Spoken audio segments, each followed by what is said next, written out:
수요일 저녁 예배 하나님 앞에 드리겠습니다.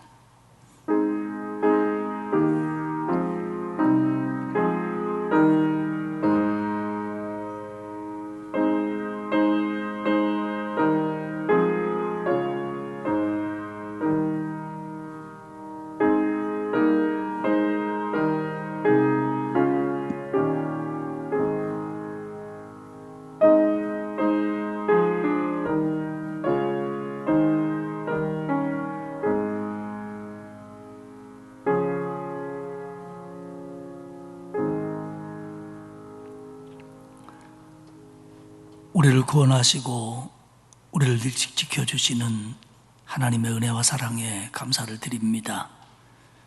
코로나19와 무더위 속에서 저희들 많이 지쳐있지만 오늘도 예배의 자리로 불러주시고 있는 처소에서 하나님께 예배하게 하시니 감사합니다. 우리의 예배를 받으시고 사랑하는 주의 백성들에게 은혜와 새 힘을 부어 주옵소서. 감사드리며 예수님의 이름으로 기원하옵나이다. 아멘.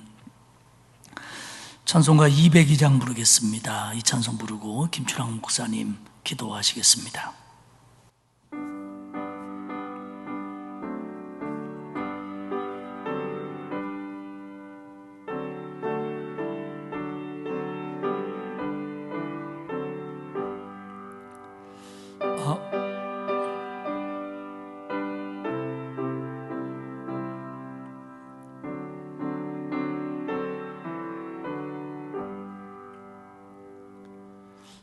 하나님 아버지 주신 책은 귀하고 중하신 말씀일세. 기쁘고 반가운 말씀 중에 날 사랑한단 말 참 좋도다. 주께서 나를 사랑하니 즐겁도다.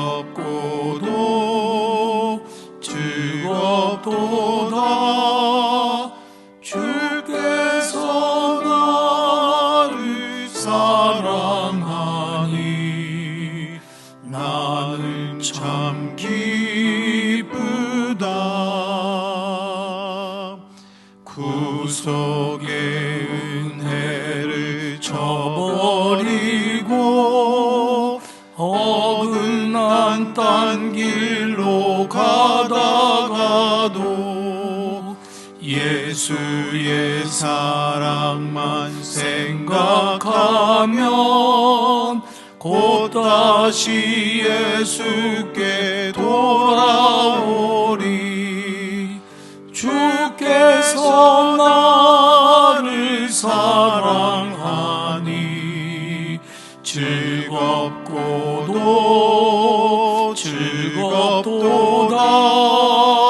주께서 나를 사랑하니 나는 참 기쁘다.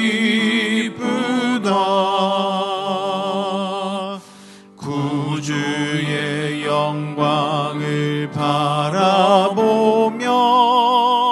예수의 이름을 찬양하리.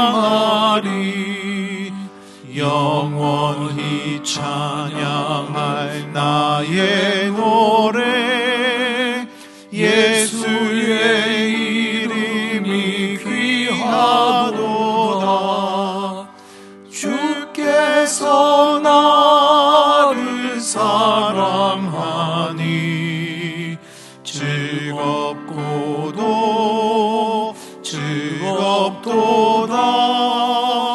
주께서 나를 사랑하니 나는 참 기쁘다. 주 예수 날 사랑하시오니 나 또한 예수를 사랑하네. 나 날 구원하시려 내려오사 십자가 위에서 죽으셨네. 주께서 나를 사랑하니 즐겁도다. 주께서 나를 사랑하니 나는 참 기쁘다. 주 예수 날 사랑하시오니 마귀가 놀라서 물러가네. 주 나를 이렇게 사랑하니 그 사랑 어떻게 보답할까. 주께서 나를 사랑하니 즐겁도다.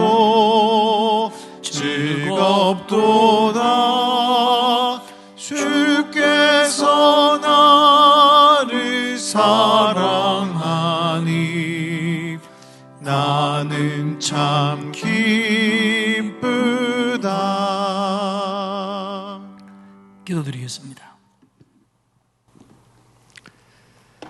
사랑과 은혜가 풍성하신 하나님 아버지, 귀한 날을 허락하여 주시고 각 처소에서 수요 예배를 드릴 수 있도록 시간과 장소를 허락하여 주심을 감사드립니다. 전 세계적으로 지속되는 코로나19로 인하여 우리의 마음이 지치고 언제 끝날지 모르는 막막함이 우리에게 있지만 전능하신 하나님 아버지, 속히 코로나가 종식되고 일상의 모든 삶이 회복되어질 수 있도록 은혜를 베풀어 주옵소서. 아멘. 사랑하는 성도들을 위하여 기도합니다. 삶의 현장에서 치열하게 살아가는 우리 성도들을 기억하여 주옵시고 신앙의 힘으로 살아가는 성도들의 삶 속에서 하나님이 지켜주시고 은혜를 베풀어 주셔서 믿음으로 승리하도록 함께하여 주옵소서. 아멘. 특별히 모든 영역들 가운데에 혼란스럽고 어려운 현실이지만 그럼에도 우리의 삶 속에서 은혜와 새의 힘을 주셔서 이 모든 어려움을 믿음으로 잘 이겨낼 수 있도록 함께하여 주옵소서. 아멘. 특별히 수도권 사회적 거리두기 4단계로 인하여 모든 예배가 비대면으로 온라인으로 진행되어지는 이 상황 속에서 하나님, 이 예배 가운데 하나님의 임재를 경험하게 하시고 찬양할 때마다 마음의 문이 열려지게 하시고 하나님께 기도함으로 응답받는 예배 되게 하여 주옵소서. 아멘. 특별히 담임 목사님께서 선포하시는 하나님의 말씀을 듣고 은혜 받게 하시고 하나님의 은혜를 경험하는 귀한 예배 되게 하여 주옵소서. 아멘. 사랑이 많으신 예수님의 이름으로 간절히 기도하옵나이다. 아멘.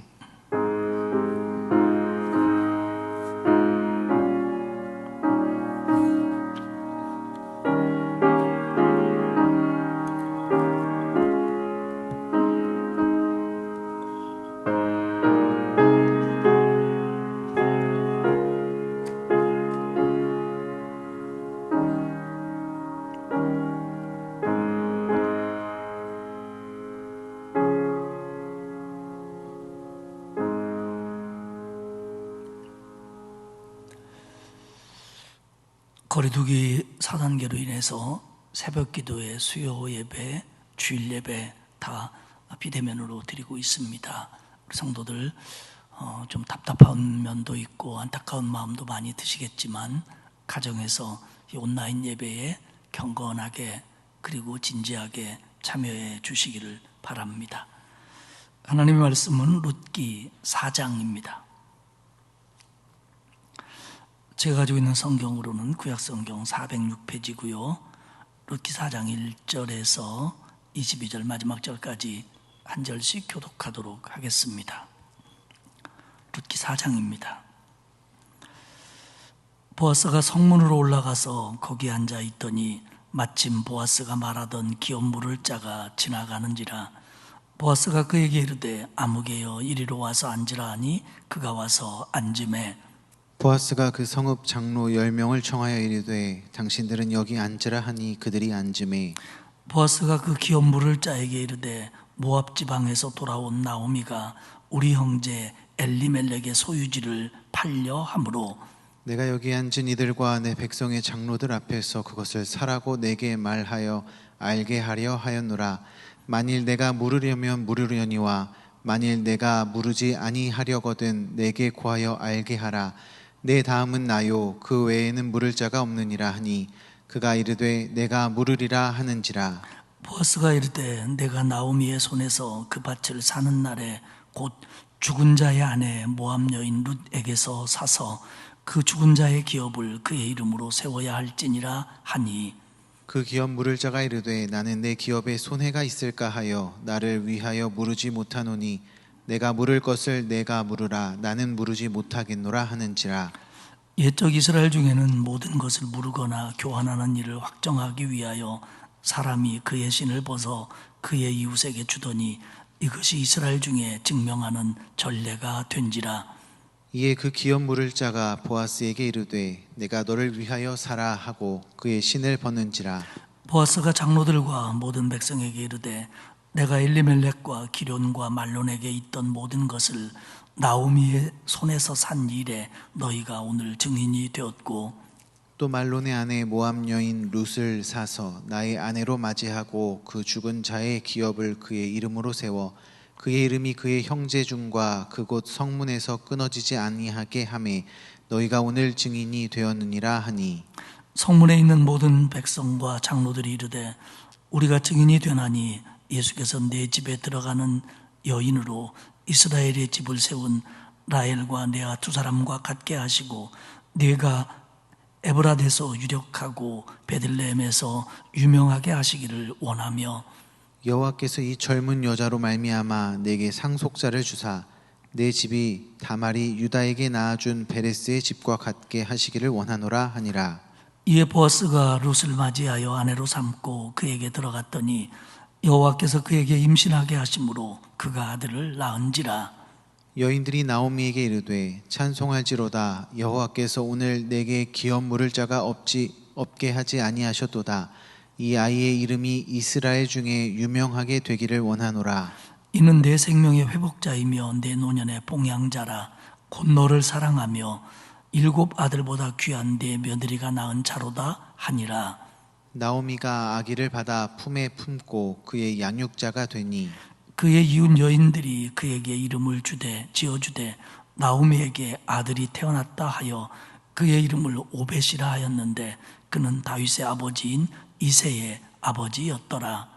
베레스의 계보는 이러하니라. 베레스는 헤스론을 낳고 헤스론은 람을 낳고 람은 암미나답을 낳고 암미나답은 나손을 낳았고 나손은 살몬을 낳았고 살몬은 보아스를 낳았고 보아스는 오벳을 낳았고 오벳은 이새를 낳고 이새는 다윗을 낳았더라. 아멘. 날씨가 굉장히 덥습니다. 또 코로나19로 인해서 여러 가지 참 제한된 것들이 너무 많아서 우리 성도들 생활하는 데 많은 어려움이 있고 또 뭐 공부하는데도 직장 생활하는데도 장사나 사업하는데도 애로사항이 많을 줄 압니다. 우리 좀 참고 더 기도하기로 하고요.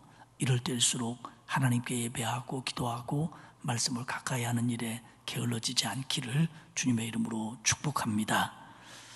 저는 오늘 룻기 4장의 말씀들을 준비하면서 제목을 뭐라고 할까 좀 고민을 했습니다.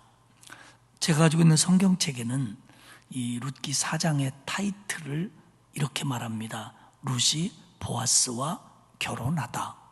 사실 룻기 4장에서 가장 획기적인 사건은 보아스하고 룻이 결혼했다고 하는 겁니다. 그런 의미에서 핵심 귀절은 13절에 이에 보아스가 룻을 맞이하여 아내로 삼고 라고 볼 수 있습니다. 룻이 보아스와 결혼했다. 보아스가 룻하고 결혼했다. 이게 이제 룻기 4장의 전체적인 중요한 사건입니다. 결국 이 일은 하나님의 은혜지요. 하나님의 은혜가 아니면 이렇게 될 수가 없었습니다. 그렇기 때문에 저는 이런 일들을 통하여 선을 이루어 가시는 하나님을 우리가 룻기 4장을 통해서 볼 수 있어야 된다라는 의미에서 선을 이루시는 하나님이라고 설교 제목을 정했습니다. 룻기 우리 제일 앞으로 돌아가 봅시다. 나오미와 엘리멜렉이 두 아들과 함께 베들레헴에서 모압 땅으로 갔습니다. 거기서 나오미는 남편이 죽었죠. 두 아들이 세상을 떠납니다. 결국은 도저히 방법이 없어서 며느리 룻과 함께 다시 베들레헴으로 돌아옵니다. 그때 돌아올 때 그들이 이제 우리도 베들레헴에 가면 잘 살 거야. 우리 며느리도 새로 결혼도 하고 가정도 꾸리고 나랑 행복하게 살 거야. 아마 그렇게 기대하지 못했을 겁니다.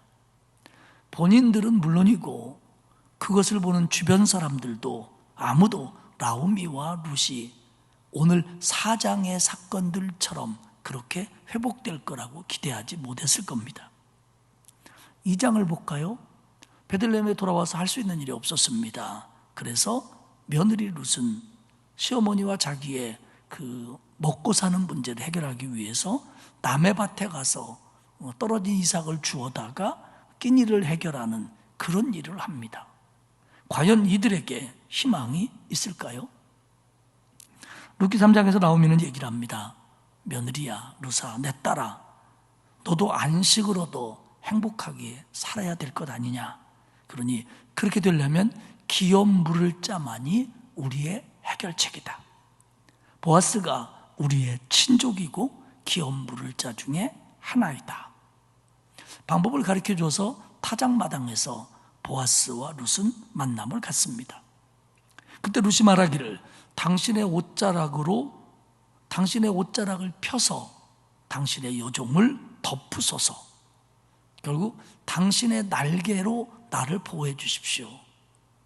나를 당신의 사랑으로 좀 감싸 주십시오. 그렇게 말을 합니다. 그러자 보아스는 이에 대해서 오케이 합니다. 그래, 내가 너희 친족이고 기업 물을 자인 거 나도 안다. 그렇게 하겠다. 그런데 나보다 서열상, 기업 물을 순위상 더 빠른 사람이 하나 있다. 그 사람에게 의견을 묻고 그 사람이 하지 않겠다면 내가 해서 기업 물을 자가 되어 너희의 가정을 내 날개 아래로 지켜주겠다 약속을 합니다. 그리고 이제 룻기 4장이 시작이 되는 거죠. 1절과 2절의 무대는 성문입니다. 성경에 보면 성문 앞에 또 성문 위에 이런 식의 표현이 이제 구약 성경이 많이 나오는데, 이 성문은 그 시대의 지역 공동체의 공공의 장소입니다. 거기서 때로는 재판 비슷한 것도 했고요. 또 어떤 분쟁이 있으면 조정을 하기도 했습니다. 그런가 하면 그 마을이나 공동체의 중요한 일들을 그 자리에서 결정하기도 했습니다. 여러 가지 역할을 하는 장소가 바로 성문 혹은 성문 앞, 성문 위 이런 곳입니다. 거기에 이제 보아스가 그곳에서 성읍의 장로 10명을 초청을 합니다. 그리고 보아스보다 이 나오미의 집에, 엘리멜렉의 집에 기업 물을 자의 순위가 먼저인 사람을 만납니다. 그리고 성읍의 장로들 10명으로 이제 뭐라 그럴까요? 보증을 한다고 그럴까요? 증인을 쓰게 한다고 그럴까요? 그런 일을 합니다. 여기서 장로는 오늘 그 신앙적인 장로하고는 조금 거리가 좀 있고요. 아무래도 공동체의 어떤 그 지도자, 원로들이라고 보면 됩니다. 그런데 이 이스라엘 공동체의 장로라고 하는 얘기가 자주 등장하는데, 그들을 어떻게 선발했다, 혹은 그들의 구체적인 책임은 뭐다, 특권은 뭐다, 이런 거에 대해서는 확실하지가 않습니다. 하지만 오늘은 그 장로들 10명이 증인의 역할을 하고 공증을 서주는 역할을 하기 위해서 오늘 성문에 모였습니다. 그 기업 물을 자와 10명의 장로들을 놓고 보아스가 얘기를 합니다. 3절에 보면 모압 지방에서 돌아온 나오미가 우리 형제 엘리멜렉의 소유지를 팔려 함으로. 문자적으로 해석하면 지금 나오미가 우리의 친족인 엘리멜렉의 땅을 팔려고 내놨다, 이런 얘기가 됩니다. 의문은, 그러면 정말 나오미가 땅을 가지고 있는 거냐? 지금 엘리멜렉의 땅을 나오미가 아직 갖고 있는 거냐? 그건 아닌 것 같습니다. 왜냐하면 그 땅이 있었다면 그 땅에 농사를 짓든지 누구에게 농사를 짓도록 임대를 하든지 해서 그들의 삶을 해결했을 겁니다. 근데 지금 그 두 여자는 남의 밭에 가서 이삭을 주어야만 연명할 수 있을 정도로 극도로 빈곤했습니다. 그렇기 때문에 그렇게 빈곤한 이 여자에게 팔 땅이 있었다, 이거는 앞뒤가 안 맞습니다. 아무래도 나오미와 엘리멜렉은 모압으로 가면서 베들레헴의 땅을 정리한 걸로 봅니다. 근데 이제 여기서 조금 이제 성서학자들의 의견이 좀 대립되는 건 뭐냐면, 여기서 땅을 팔았다고 했을 때 이 판 것이 지금 우리가 생각하는 것처럼 땅을 완전히 팔아서 그 소유권과 사용권을 다른 사람이 가져가는 그 매매냐, 아니면 땅은 하나님이 주신 기업이기 때문에 땅을 판다고 하는 것은 결국 땅의 사용권만을 넘겨주는 것이냐에 대해서는 조금 성서학자들 간의 의견이 좀 다릅니다. 그러나 많은 성서학자들의 얘기는 뭐냐면, 땅이 하나님이 준 기업이라고 하는 사상은 맞지만 결국 그들도 경제 속에서 살아가는 사람들인데 땅을 우리가 파는 것처럼 팔았을 가능성이 높다라고 그들은 말합니다. 근데 좀 다른 게 뭐냐면, 아무리 이 사람이 땅을 팔았다고 할지라도 그 땅을 도로 사겠다고 하면 산 사람은 땅 원주인에게 팔 수밖에 없는 사회 구조를 가지고 있다는 겁니다. 우리 같으면 내가 누군가에게 뭘 팔았을 때 내가 도로 사겠습니다 그러면 팔고 안 팔고는 그 사람 마음이지 나한테는 권리가 없습니다. 또 가격도 이제 달라질 수 있고요. 그런데 지금 나오미가 엘리멜렉의 땅을 판다고 하는 것은 무슨 얘기냐면, 엘리멜렉과 나오미가 모압에 가기 전에 팔았던 땅을 다시 살 수 있는 권리를 누군가에게 넘겨주겠다라는 뜻입니다. 그리고 이런 권리는 대부분 친족들이 가져가지고 큰 의미에서 가족의 땅, 대가족의 땅이죠. 그것들은 결국은 지켜지도록 만드는 구약의 법입니다. 그러니까 나오미가 팔았지만 가문의 누군가가 사면 큰 의미에서 그 땅은 가문의 땅으로 남아있다, 이런 개념입니다. 그렇기 때문에 지금 나오미는 그 땅을 되물릴 수 있는, 다시 살 수 있는 권리가 있지만 나오미에게는 수단이 없습니다. 다시 말하면 돈이 없는 거죠. 재산이 없는 거죠. 그러니까 살 수 있는 권리는 있지만 사지를 못하는 겁니다. 그래서 그 권리를 친족들에게 지금 양도하려고 한다라는 게 보아스의 유지입니다. 그럼 우리는 또 궁금한 게 있습니다. 그렇다면 나오미와 엘리멜렉이 팔았던 땅을 친족이 샀을 때 그럼 그 땅의 소유권은 누구 것이 되는 거냐? 그 친족이 사서 나오미에게 100% 줘야 되는 거냐?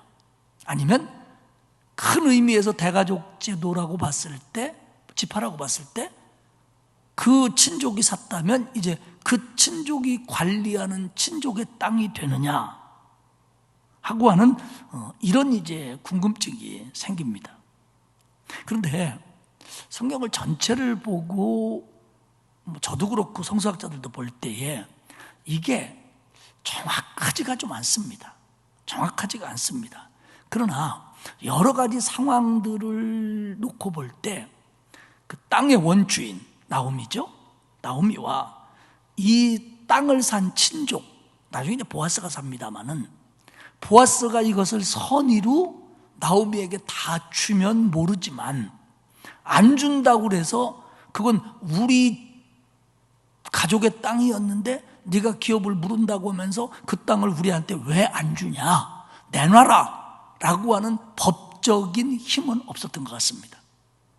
다만 내가 되물릴 수 있는 권한을 이 사람에게 양도했을 때, 그래서 그 사람이 샀을 때 그 땅에 대해서 어느 정도는 친족으로서 이 원주인이 나름대로 그거에 대해서 어떤 모종의, 성서에는 그렇게 표현했더라고요. 모종의 힘을 가질 수 있다, 이렇게 표현을 합니다.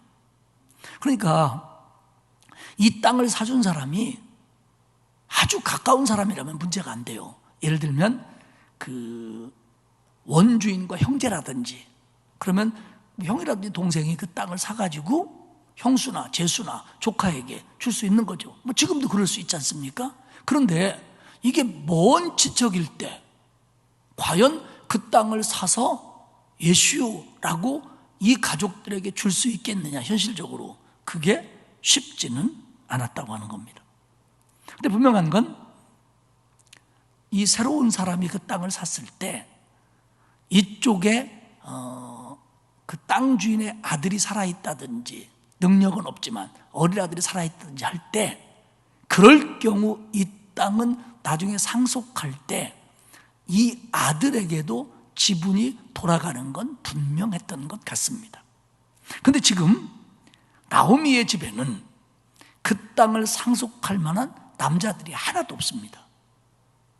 그렇기 때문에 지금 어떤 사람이 기업물을 짜가 그 땅을 나오미가 판 가격에 친족으로서 되사는 것은, 물론 이 사람들을 조금 이제 도와줘야 되고 봉양해 줘야 되고 하는 그런 책임은 있지만, 그걸 감안한다고 할지라도 지금 새로운 친척이 그 땅을 사는 일은 결코 손해가 아니었던 것 같습니다.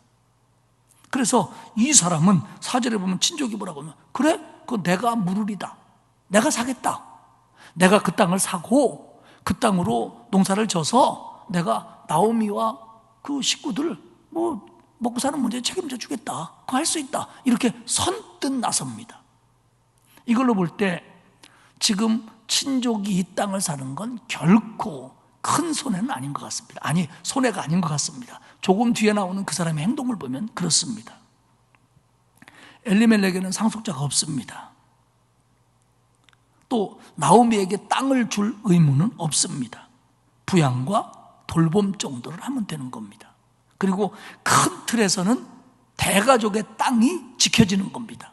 뭐 다른 김씨나 박씨한테 팔리는 게 아니고 엘리멜렉 친족들이 그 땅을 가지니까, 그 지파가, 이런 겁니다. 우리가 이제 기업물을 자를 여기서 다시 한번 정리를 하면, 기업물을 자의 기본적인 정신은 땅은 하나님이 준 기업이라는 겁니다. 이스라엘 백성들이 가나안 땅에 들어와서 지파별로, 가문별로, 가족별로 땅을 나눴습니다.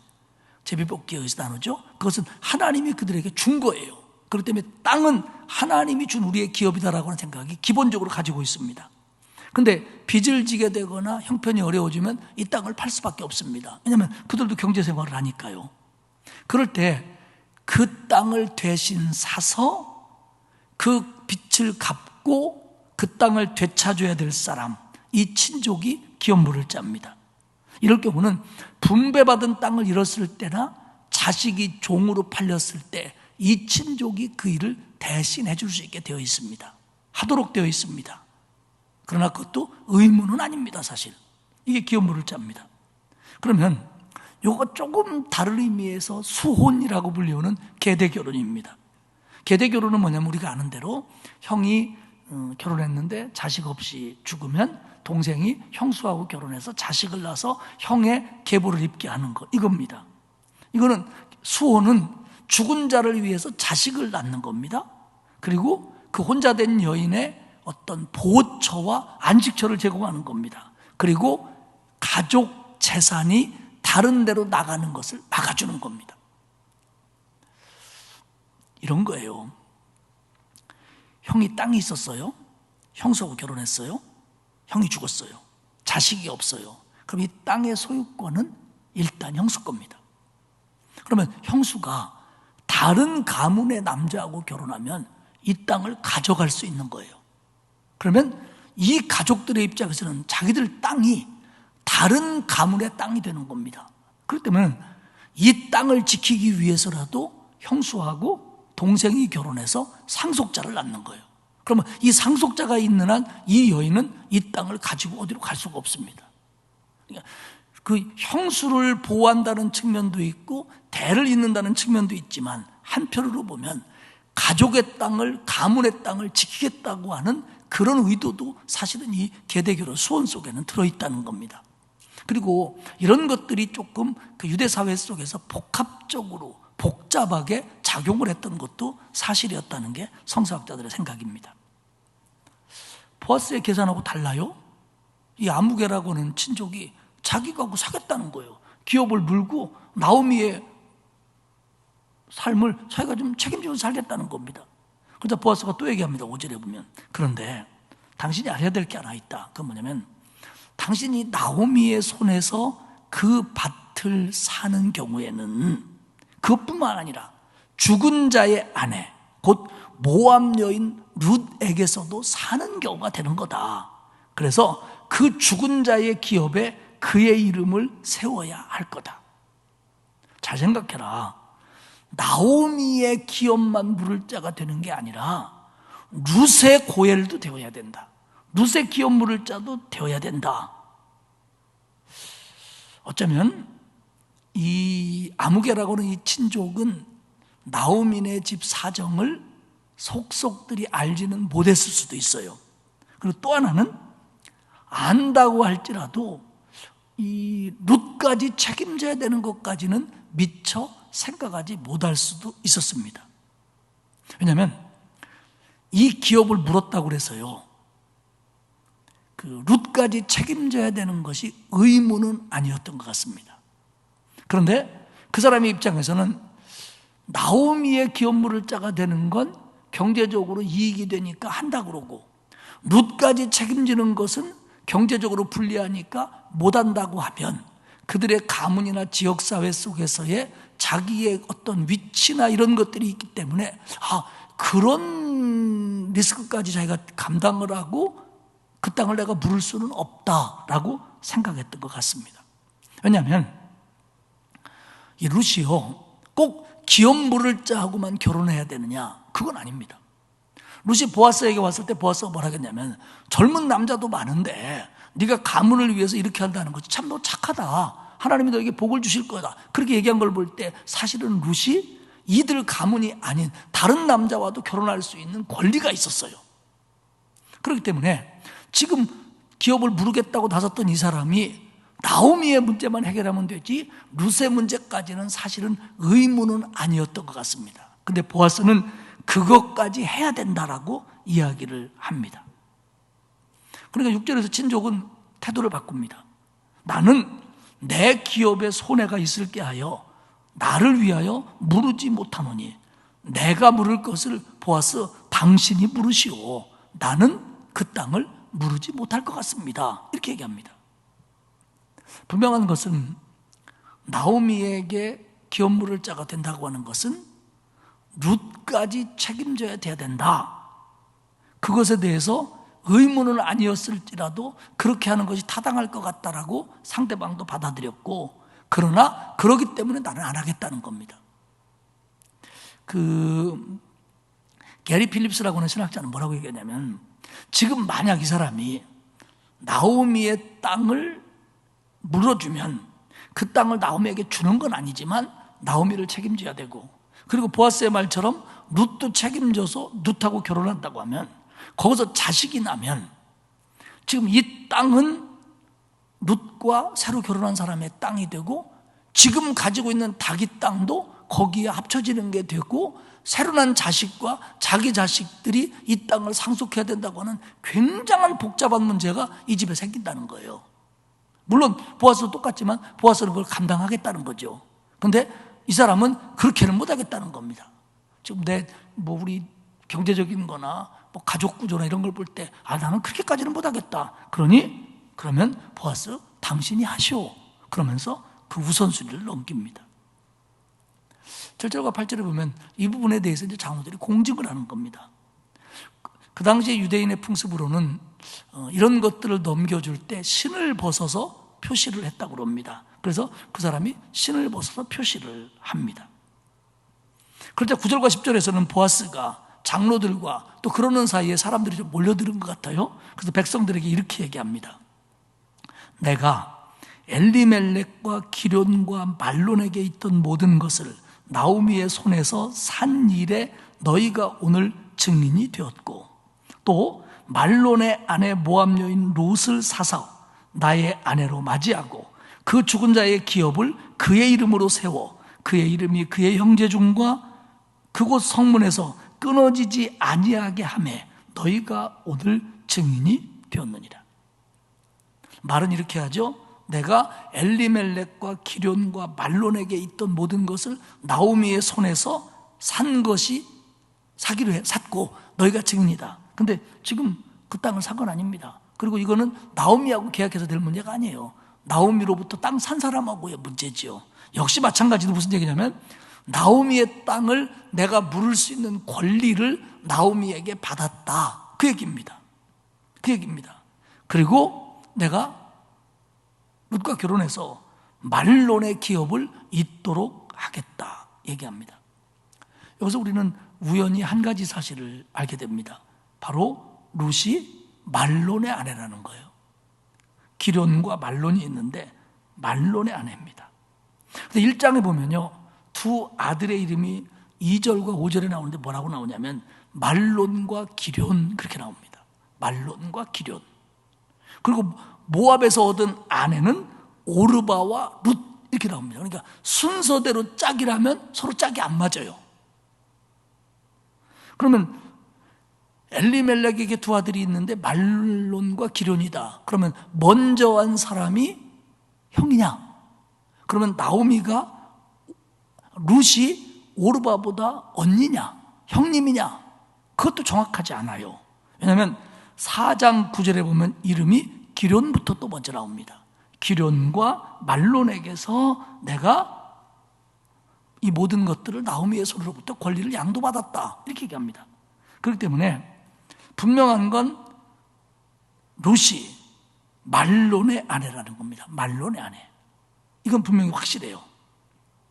어쨌든 11절에 보면 성문에 있는 모든 백성과 장로들이 자신들이 그래 우리가 이 일의 증인이다. 이제 나오미의 지업에 기업 물을 자는 보아스다 라고 그들이 천명을 합니다. 그러면서 보아스를 축복해요. 하나님이 너를 에브라스에서 유명하고 베들레헴에서 유명하게 해주시기를 축복한다. 12절에서도 축복을 합니다. 하나님이 룻을 통해서 너에게 상속자를 주시기를 축복한다. 이러면서 그 보아스가 그 일에 나서주는 거에 대해서 굉장히 칭찬을 하고 축복을 합니다. 이걸 볼 때 아무리 기업 물을 자나 이런 제도가 사실은 하나님의 율법에 기록되어 있다고 할지라도 실제적으로 그들 사회 속에서 이 일을 그렇게 모두가 다 선뜻 행할 수 있었던 것은 아니었던 것 같습니다. 왜냐하면 하나님의 말씀이라는 게 지킬 때 순종의 의미가 있지 자기들이 안 지키면 그만인 거거든요. 아무리 이스라엘 사회라고 할지라도. 13절에 보면 이에 보아스가 룻을 맞이하여 아내로 삼고 그에게 들어갔더니 여호와께서 그에게 임신하게 하심으로 그가 아들을 낳은지라. 정식으로 결혼합니다. 또 이제 가정을 꾸렸습니다. 그리고 아들을 낳았습니다. 14절에 보면 이렇게 되죠. 여인들이 동네 여자들이 나오미에게 이르되 찬송할지로다. 여호와께서 오늘 내게 기업 물을 자를 없게 하지 아니하셨도다. 하나님이 너에게 기업 물을 자를 주셨도다. 그리고 이 아이의 이름이 이스라엘 중에서 유명하게 되기를 원하노라. 나오미의 집안에 기업 물을 자로 나선 사람은 보았습니다. 근데 여기서 얘기하는 기업 물을 자를 잊게 하셨다라는 건 여기서 이 기업 물을 자는 아이입니다. 아이. 그러니까 여기서 기업 물을 자는 전문적인 의미에서 기업 물을 자가 아니고 일반적인 의미에서 기업을 물을 자입니다. 또 15절에 뭐라고 하냐면 나오미 생명의 회복자요 나오미 노년의 봉양자다 이렇게 얘기를 합니다. 그러니까 결국 이 아이가 나오미의 가문에서 나오미를 노년을 책임져 줄 하나님이 주신 나오미의 회복자다 이렇게 얘기를 한 겁니다. 우리는 그러면서 또 궁금증이 생깁니다. 이 아이는 어디 족보로 들어가야 되느냐는 거예요. 이 아이의 아버지가 누구죠? 보아스입니다. 어머니가 누구죠? 몰라요. 나 걔 낳을 때 그거 안 살았어요.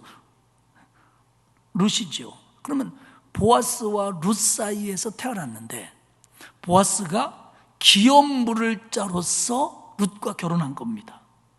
그리고 오늘도 뭐라고 얘기하면 이 아이는 나오미의 집에 기업 물을 짜다 이렇게 얘기합니다. 그러면 우리가 생각하는 그 계대결혼 수혼을 생각하면 이 아이가 엘리멜렉 말론의 대를 잇는 아이여야 되지 않냐라고 생각하는데 계대 경우에는 그렇습니다. 그러니까 그럴 때는 보통 형제들이나 할 수 있는 거예요.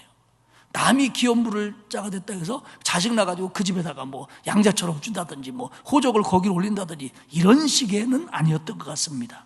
그러니까 결국 룻기를 통해서 우리가 볼 수 있는 건 뭐냐면 이런 경우에 기업물을 짜는 그 가정에 여러 가지로 관계가 있으니까 그 가정을 봉양하고 그 가정을 위해서 봉사하고 또 뭐 책임져야 될 그런 위치에 있는 건 사실이지만 그러나 족보가 그리 올라가는 건 아닌 것 같습니다.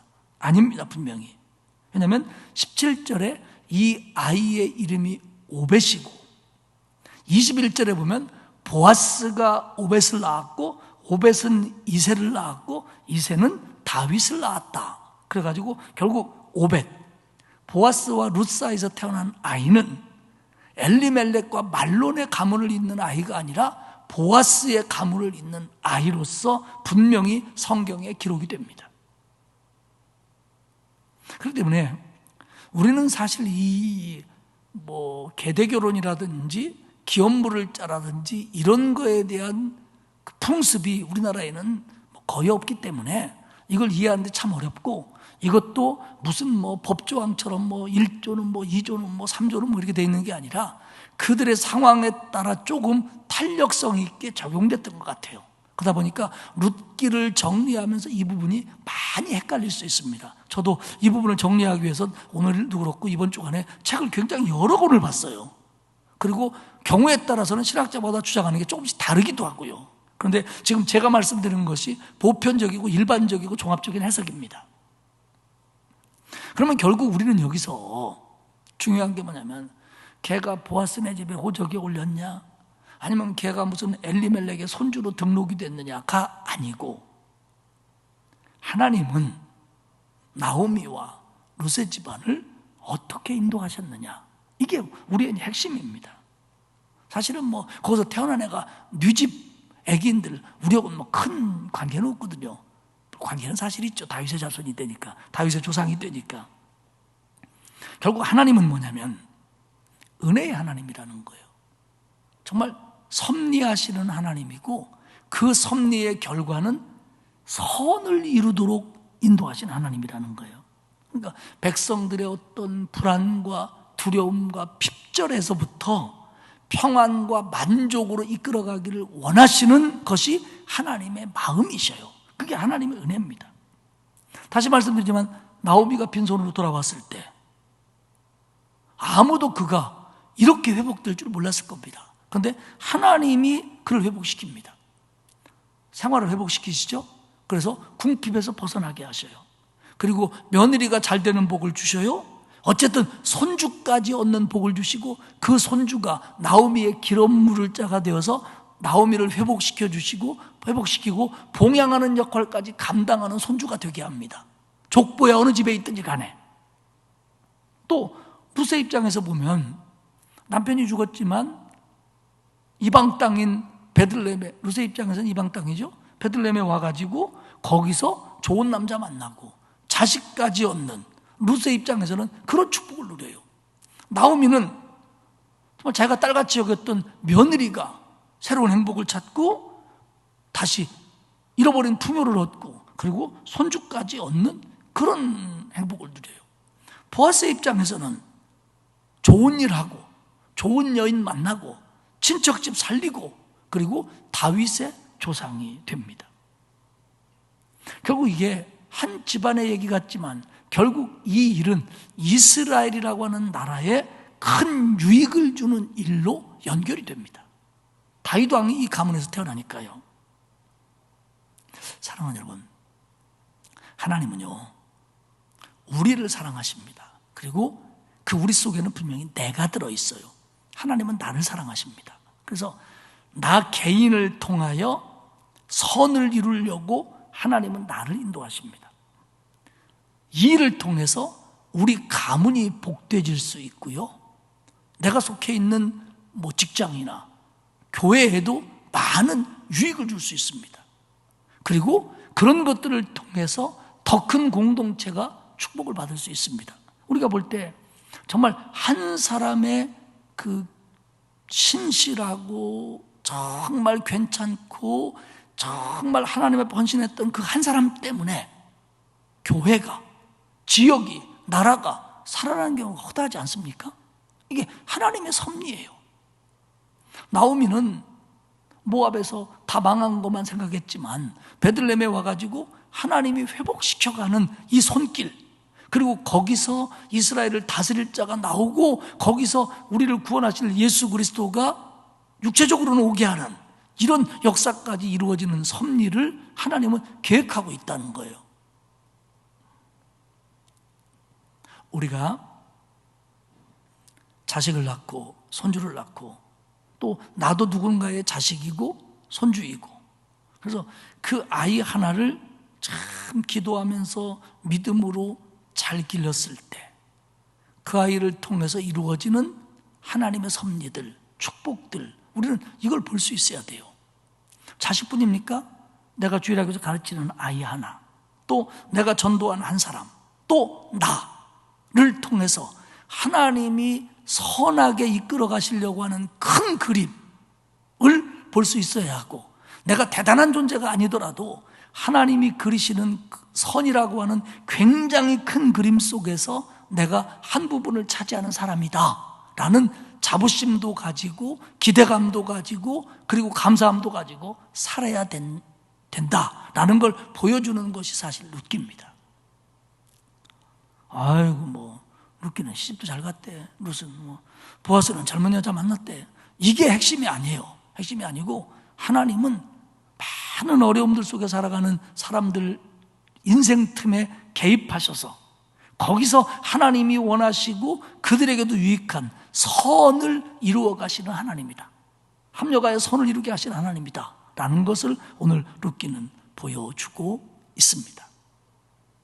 사랑하는 여러분, 우리가 하나님을 더 신뢰하고 하나님을 더 의지하고 하나님을 더 믿고 그 은혜에 감사하며 순종해야 될 이유가 바로 여기 있는 겁니다. 하나님의 그림은, 하나님의 선은 지금 어떻게 그려져 가고 계신지 우리가 정확하게 모르기 때문에 그래요. 다시 말씀드리지만 분명한 건 나오미가 그랬고 룻이 그랬고 보아스가 그랬고 오벳이 그랬듯이 하나님이 선을 이루어 가시는데 어느 부분에 있어서 주인공, 어느 부분에 있어서 역할, 또 그것을 감당하는 사람들의 얘기, 결국 이것이 하나님 나라가 확장되어가는 모습입니다. 말씀을 맺겠습니다. 룻기를 마무리하면서 우리의 지금 삶이 어렵고 막힌 것 같고 꼬인 것 같고 또 회복과는 정반대의 모습인 것 같아 보일지라도 선을 이루시는 하나님을 신뢰하고 또 순종하고 신실하게 최선을 다할 때 하나님은 반드시 선을 이루어 가실 줄 믿습니다. 그런 저와 여러분이 되시기를 주님의 이름으로 축복합니다. 기도하겠습니다. 하나님 아버지 고맙습니다. 죄 가운데 살다가 영원한 형벌에 처해질 수밖에 없는 저희들을 구원하시고 부족하고 연약한 저희들을 붙드셔서 하나님의 섭리를 이루어 가시고 선을 이루어 가심을 생각할 때 진심으로 감사를 드립니다. 우리 사랑하는 성도들, 지금의 삶이 때로는 만족스럽지 않고 또 어렵고 힘들고 상처받고 아플지라도 합력하여 선을 이루게 하시는 하나님을 신뢰하고 신실하게 순종하며 믿음의 길을 걸어가게 하시옵소서. 당장 눈에 보이는 것이 마음에 들지 않는다고 해서 그것 때문에 하나님과 멀어지는 어리석은 사람들 되지 않게 하옵소서. 하나님, 코로나19 속에서도 하나님이 선을 이루어 가시려고 하는 분명한 목적이 있음을 신뢰하게 하시고 잘 참고 하나님께 온전히 경외심을 가지고 하루하루를 신실하게 살 수 있도록 도와주옵소서. 우리 모두를 사랑하시며 우리를 선하게 이끄시는 예수님의 이름으로 기도하옵나이다. 아멘.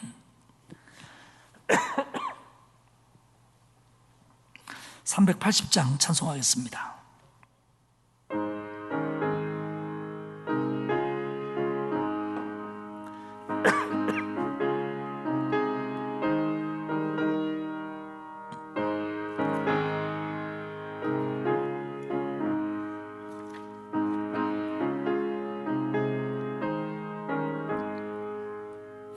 나의 생명 되신 주님 앞에 나아갑니다. 주의 흘린 보혈로 정케하사 받아주소서. 날마다 주를 찬송하겠네. 주의 사랑 줄로서 나를 굳게 잡아 매소서. 괴로운 세상 지낼 때 나를 인도하여 주소서.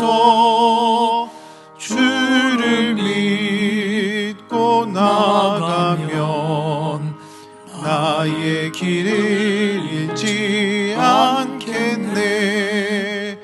날마다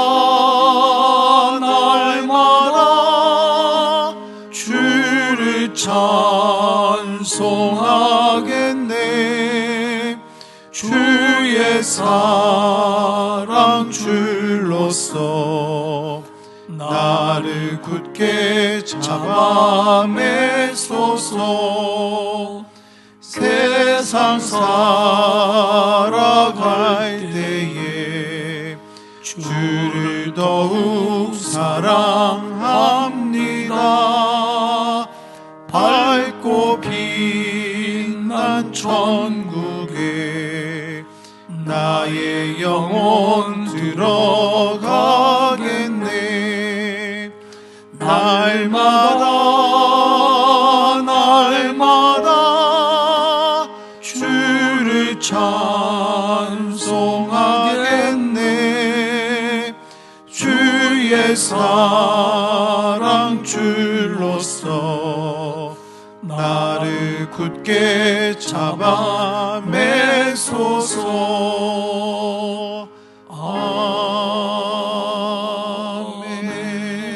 아멘. 코로나19와 무더위 속에서 남은 한 주간도 하나님의 은혜 가운데 건강하시고 주님 주시는 힘으로 잘 이겨내시기를 축복합니다. 한 번 더 기도하겠습니다. 하나님 아버지, 고맙습니다. 어려운 때이고 어렵지만 그래도 하나님이 지켜주시고 또 마음에 평강 주시고 은혜 주시니 감사합니다.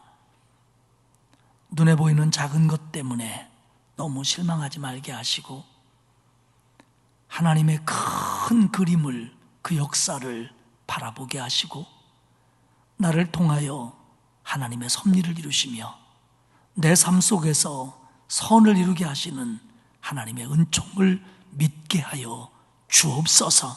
그래서 언제 어디서나 감사하며 소망을 가지며 기뻐하며 기도하며 기대하는 사람들 되게 하시옵소서.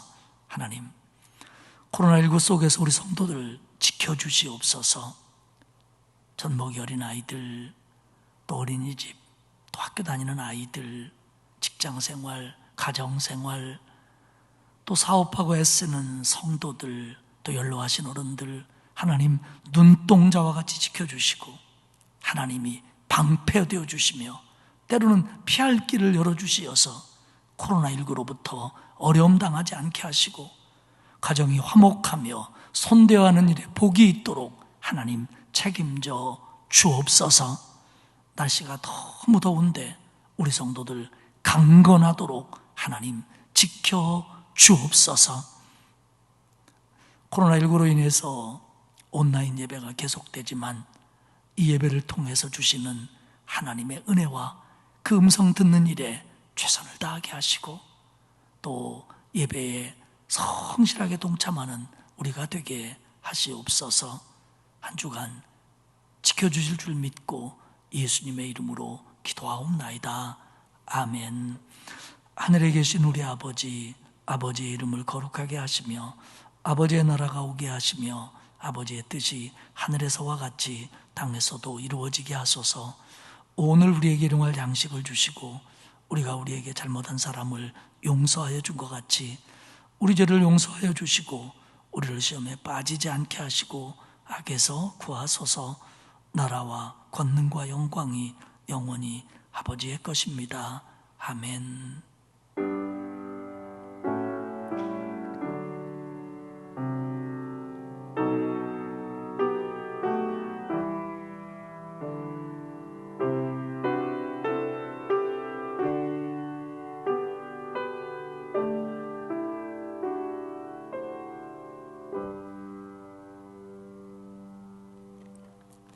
수예배 마쳤습니다.